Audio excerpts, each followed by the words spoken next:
Lord హల్లెలూయా. మన ప్రభువును రక్షకుడైన యేసుక్రీస్తు నామమున మీ అందరికి శుభములు. అందరూ బాగున్నారా? ప్రభు ఉచితమైన కృప ద్వారా మనందరం సజీవులుగా ఉన్నాం కాబట్టి కృతజ్ఞతగా కొద్ది నిమిషాలు స్తోత్ర ప్రార్థనలో దేవుని మాటలు ధ్యానం చేద్దాం. మంచిది. మత్తయి సువార్త 11వ అధ్యాయం 30వ వచనంలో చెప్పబడిన రీతిగా ఎలయనగా నా కాడి సులువుగాను నా భారము తేలికగాను ఉన్నవి అని ప్రభువు స్పష్టంగా చెప్పారు కదా. ఆ మాట ఒకసారి ఆలోచన చేద్దాం. భారము సులువుగా తేలికగా ఉంటుందంట. భారం అంటేనే బరువైంది. మన జీవితాల్లో ఏదైనా భారం ఉంటేనే మనం భయపడిపోతూ ఉంటాం. మన జీవితంలో ఏదైనా శ్రమ వస్తే మనం భయపడిపోతూ ఉంటాం. ఎందుకు ప్రభు ఈ శ్రమ ఇచ్చావు, ఎందుకు ప్రభు ఈ భారం ఇచ్చావు? మరి ప్రభు ఎందుకు భారం సులువుగా ఉంటుంది, భారం తేలికగా ఉంటుంది అని అంటున్నారు?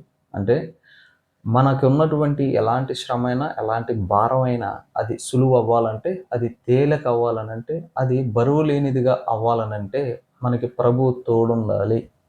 ప్రభువు తోడు మనకుంటే మన జీవితంలో ఎదురయ్యే ఏ శోధనైనా, ఏ భారమైనా, ఏ ఇబ్బంది అయినా తేలికగా ఉంటాయి. అవి మనం తట్టుకోగలము.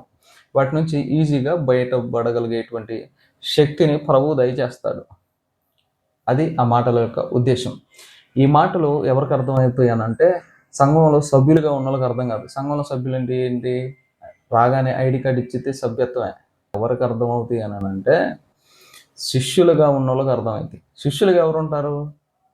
ఎవరవుతారు శిష్యులుగా అంటే ప్రభువుని మాదిరిగా కలిగి నడిచే వాళ్ళకి శిష్యుడు అనేటువంటి అర్హత వచ్చింది.